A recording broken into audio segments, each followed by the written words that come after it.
Newly released body camera video shows the moments leading up to the police shooting of a black man in Akron, Ohio, 1 week ago today. There were large protests in the city over the weekend as an independent investigation into the shooting gets underway. NBC News correspondent Maggie Vespa has more and a warning. Some of the images in this story are disturbing. Nearly 1 week after Jayland Walker's death and facing growing community pressure, officials in Akron, Ohio, releasing the body camera footage. I won't mince words.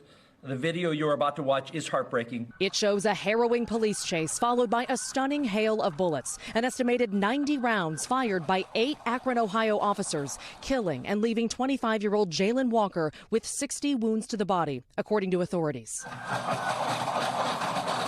My youngest is 25 years of age as well. And I cannot imagine what life would be like without my son. The approximately 7 minutes of raw video released alongside a second narrated clip gives new insight into what preceded the shooting. Police say they tried to pull Walker over for an unspecified traffic violation and an equipment violation, which is not shown on tape. But they say he took off, driving at high speeds, and Walker fired at them. Police saying you can see the flash from the gun from this security camera. 21 shots fired. That vehicle just had a shot come out of its door. A shot is fired. That changes the nature of the contact. Authorities say Walker later ran from his car wearing a ski mask. Officers, investigators say, fired tasers but missed. What followed? That deadly barrage of bullets. Police saying officers said they thought Walker was turning toward them, reaching for a gun. Walker was unarmed when he was shot, though police say they found a gun and what appears to be a wedding ring in Walker's car. Shoot somebody 60 and 70 times like they're nothing inhuman. Anger in Akron boiling over. We have sons ourselves. It could be any of our sons. And this is just horrible, like that many times. We are done dying like this, in this manner, with this fate. Nobody should ever suffer the fate that Jayland Walker did. The family revealing just a month ago, Walker lost his fiancée. Well, we know that immediately after the death of his fiancée, he was sad, but he wasn't exhibiting any kind of behavior that scared the family. The family's attorneys say the 25-year-old food delivery driver had no criminal record. His mother and sister pleading for peace, overwhelmed with loss. Why did this happen in such a manner? Such a terrible, terrible way. Just why?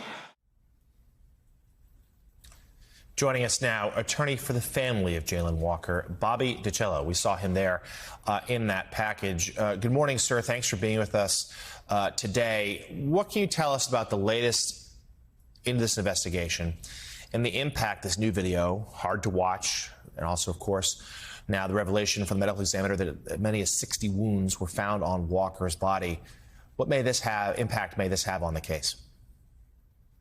Well, the case is going to be notable for all time for what that package that you just played shows.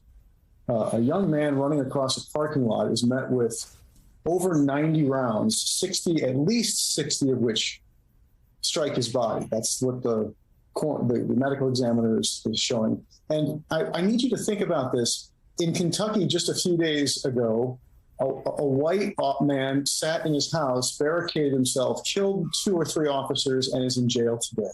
My client's in the morgue, and the other guy is in jail. Now, why do I point that out? Because we have to talk about how police attack sometimes. Not all the time, not all police, but they do attack. And in this case, there was an attack on my client. That was an attack. So, Mr. DiCello, authorities are claiming that Walker fired a gun out of his car during the chase, but Walker did not have the weapon on him when he was shot. Authorities saying it was instead found in his vehicle. What can you tell us? Did he fire on officers? What sort of is your sense of the run of play here in terms of what happened when? What we're hearing from the police right now is an organized response that's designed to shed the blame and put it all on my client. And that is absolutely wrong. Let's think about this for a second. Just applying some simple facts. You're driving the car, you open the car door somehow with one hand. Now, there's one hand on the steering wheel, presumably, and there's one hand on the open door. Which hand uses the gun? Let's assume you go no hands, and you use the gun, and you have no hands driving the car, and you've got one hand opening the door. But the door, as you can see from the video, does not fly open, and the hand doesn't flag a gun back in the direction of officers. So the only likely possibility, if there was any shot at all, was that he discharges a round onto the ground or at the ground. But now we also know that there's no bullets in the gun and there's no magazine in the gun. So they're going to have some explaining to do. And I think BCI, Bureau of Criminal Investigation, for the Attorney General of Ohio, who's doing the investigation, is going to have to piece this together for us. It's too early to tell whether or not my client even possessed the gun. And they're using a flash, they say, that they get from the Ohio Department of Transportation's camera that you guys showed. They circle it with a nice red circle, none of which details a gun being pointed at police. And I note, and I got to remind us, that just a few days ago, in a standoff with dead officers, a man went to jail. How my client goes to the morgue with over 60 wounds in his body is inexcusable. And lastly, sir, briefly, what do you want to see happen next? Who do you want to be held accountable? What changes might you want to see made? We need changes, meaningful changes in Akron's pursuit policy. There is no reason for my client to have been pursued in this way. Yes, he fled the scene of a traffic stop, and that is not anything that should be done. And, you know, they had his information, they could have prosecuted him, and he could have been fined, and he could have been put in jail if necessary, whatever his fine or penalty was going to be. But his penalty should not have been death.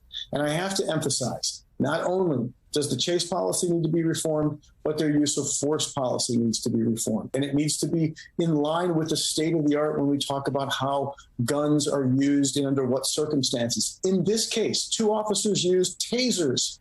The first 2 used tasers. So there was no lethal threat. And to have 8 officers respond with over 90 rounds, more than 60 of which took my client down, is, again, absolutely inexcusable. Attorney for the family of Jayland Walker, Bobby DiCello. This is a story we're going to be staying on in the days ahead. Thank you for being with us today.